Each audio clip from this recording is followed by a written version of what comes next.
আসসালামু আলাইকুম ওয়া রাহমাতুল্লাহ। আসবে মরণ কখন কোথায় কারো জানা নাই, আসবে মরণ কখন কোথায় কারো জানা নাই।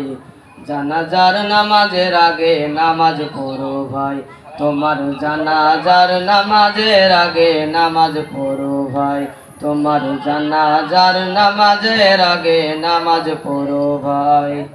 রুকুকারীর সাথে আল্লাহ রুকু করতে বলে, তুমি কেন কাজে বিভোর বলো না তাহলে। রুকুকারীর সাথে আল্লাহ রুকু করতে বলে, তুমি কেন কাজে বিভোর বলো না তাহলে। দিল ডুবাও তিলাওয়াতে নেকি আয়াতে আয়াতে, দিল ডুবাও তিলাওয়াতে নেকি আয়াতে আয়াতে। মাওলা পাকের প্রিয় হতে নামাজ পড়া চাই, জানাজার নামাজের আগে নামাজ পড়ো ভাই। মাশাআল্লাহ। আসসালামু আলাইকুম ওয়া রাহমাতুল্লাহ।